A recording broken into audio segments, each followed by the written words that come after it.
about what is it? It's not 2020, so 5 years ago, 2015, I was just getting to be alive. I had sold everything I had. I owned nothing, but I was still pretty sick, as I still am now. But I had lost a good deal of weight. By that winter before, being stuck at the school all by myself without electricity and big snow and ice storms,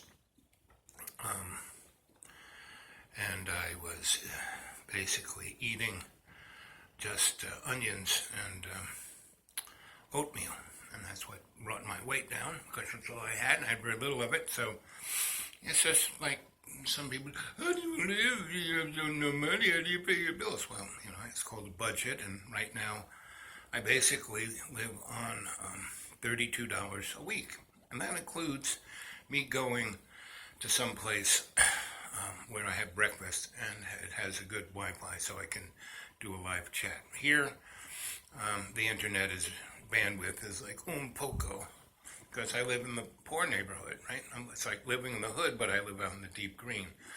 And I'm very blessed that my neighbor, I take care of him. And so the bottom line is, in 2015, around this time in February, I was working for churches as their action coordinator. There were in the Roanoke Valley, there were 600 separate churches, 501c3s, all tax-free, and all, just soaking up the money and not doing anything. And I was trying to get them to work together. And this one church wanted to seem like it was being socially conscious and active, so they made me their social activist. Of course, they didn't pay me anything. They didn't even let me, I had no place to stay, so, I was sleeping in my car. And then once they gave me the key to the church, I slept on the down low in the church. But once they realized it, the old ladies got upset, even though they really liked me, because every Sunday I would show up an hour before the pastor did, and open the door so they could hobble in and stay warm. And I would talk to them about what their day was, right? And then there was Bible studies. And, I parsed the Old Testament after, 40 years ago, I was in Lubavitcher studying the Torah in Hebrew, so I had a very interesting point of view. And the lady who was the all-knowing expert on the Bible, she had zip, she didn't even have faith in it, right? She just had belief in it. And I made her look good, so she liked me, but she still didn't. No one did, because I was a homeless guy, right? Even though I was sweet and nice and did everything for everyone, they couldn't, and I showered so I didn't smell, and I washed my one set of clothes in the sink, but still, but I let, I had this thing called the No Fear Cafe, where I let everyone in, lawyers, judges, policemen, homeless people, you name it, across the board, and I had them all sit down, because they had these big tables. I made sure there was one judge, one lawyer, 3 homeless guys, a couple of workers, policemen, and I would get a conversation started, and then I'd move on to the next table. And that went amazingly well for about 2 months, until the guy said, "Hey, we got to stop doing, you no longer can be the, the major domo, I'll take care, I'll seat people." And he sat the rich people with the rich people, police with the police. And then I went around and talked to them about all the different people's feelings. And then they said, "Oh, stop doing that, right? Stop doing what Jesus would do." Not to say that I was Jesus, but to say that I was trying to exemplify Jesus' love, right? In every way and every day. Anyway, every Tuesday we used to have a thing called Action Tuesday. And everything that Tuesday I offered the facilities of this church, and this church has some really great facilities. Big common room, big kitchen, a big sanctuary that I let musicians play music in, and we had raves and theater and poetry and, kind of what a sanctuary should be used for. And they had a school there, and, and they had a daycare center there. But so I reopened the daycare center, and I got people who had jobs a place to put their kids, right? And a few of the old grandmas of that church really liked doing that. And and so I was doing, and I wasn't getting a nickel. Whereas the new pastor, the head domo, who was just the poster child of this, ran his nonprofit because he didn't have a 501c3 through the church, and he was doing a thing where he was giving this experience to college kids, and I would run that. I would take them to the hood. I would have them, fix people's homes, and I was running his little thing and doing things. All he really ever did was, take them down to the Goodwill where they would take things out of trucks and put them on shelves. That was their. But I would take them, down to the hood where the people were running nonprofit. They weren't even running nonprofits. They were out of their pocket. They were running daycare centers and schools and things that the state and the county and the city should have been doing, but these people were doing it. It was called the Hope Center, and there were other entities of that nature. And I was trying to get all the churches and all these things to work together to support each other, to be a community, and they wouldn't do it. Still don't do it. And anyway, Action Tuesday. We had, if you wanted to bring someone in to give a lecture, if you were, the Quakers or the this or the that, the Workers' Day work party. Anyway, these women came from the Ukraine and told the story of what happened to the Ukraine, how the Ukraine had been a place where people from day one just came in and conquered it. And the Ukrainians were like, fine, whatever. And they just went on with their life. And the people who would conquer them would leave them alone because they were the breadbasket of Europe. And they also had this beautiful coastline on the Black Sea where Odessa was, and everyone would go there for vacation. So the Nazis didn't mess with them. The commies didn't mess with them. They took them over, but they didn't mess with them. Until the fall of the Iron Curtain, then everybody was going for the EU, the euro dollar, and they sold their souls. And then, they used to just be one, communist radio, TV station, newspaper.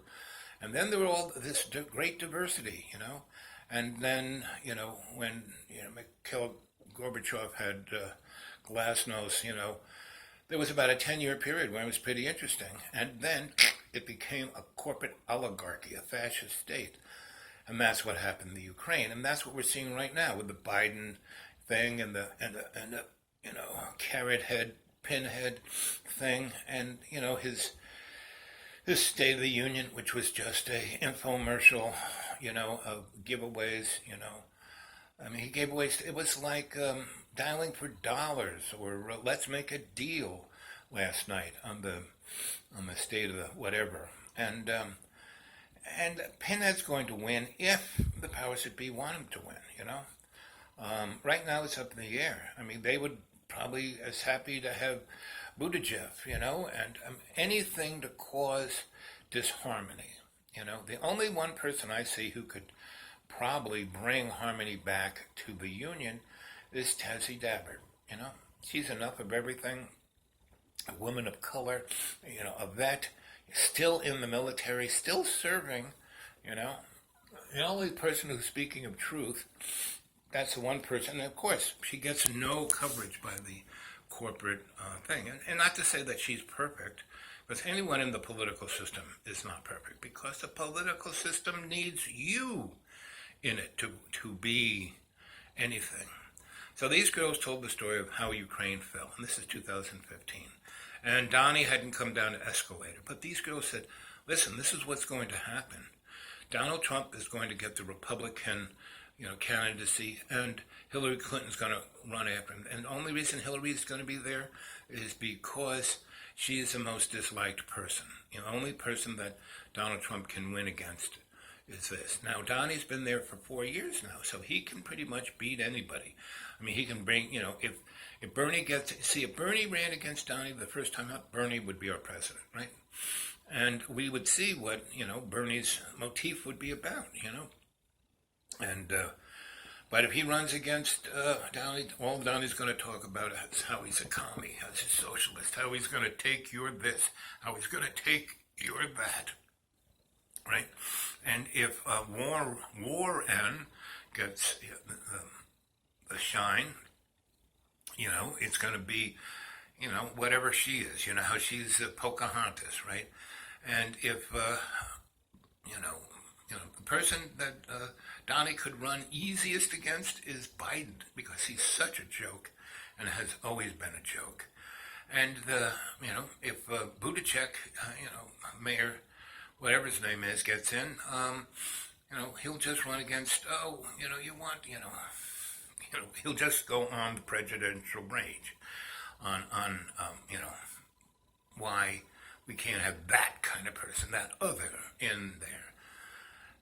Gang, the only way this can be is if you and your communities get involved, because it's not Washington.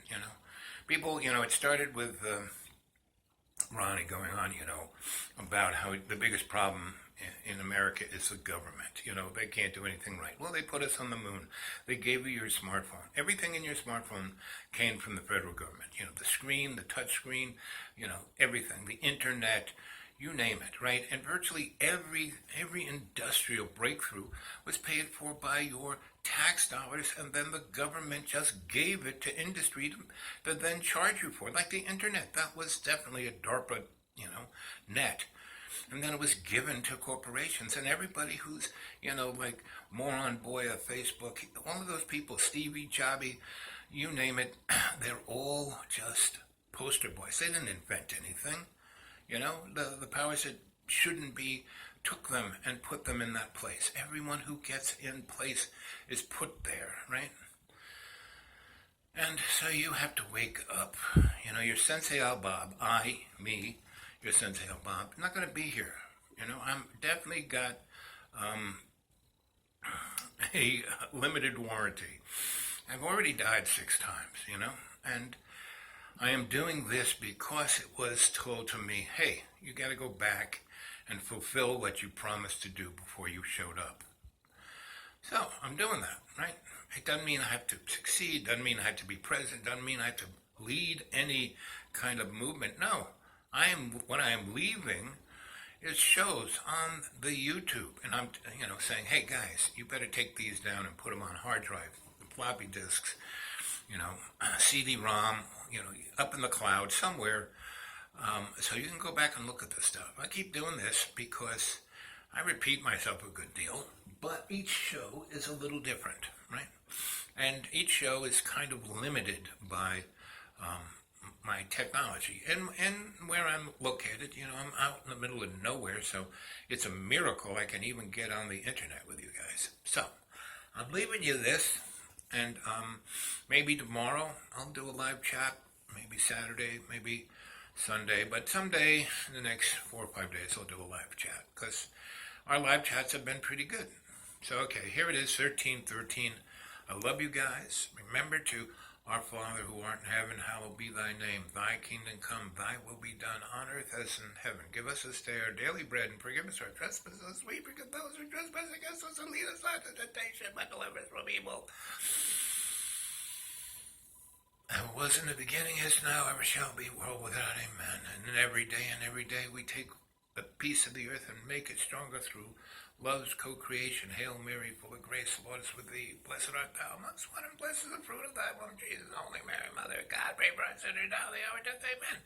See, that's how you breathe in 20% and out 30%. You say that prayer in a loop breath, right? Until you empty your lungs completely, and then you breathe in that extra 20%, okay? Okay, I love you guys. I'll see you soon. This is your Sensei Al-Bob, always saying I love you. Go contact me at thedudeawake42 on Gmail. Go read my novels on xratted.blogspot.com. And turn people on to Dreamy Dreamland with Sensei Al-Bob. A little more thumbs up, some more, cadre would be appreciated. Love you guys. Stay well.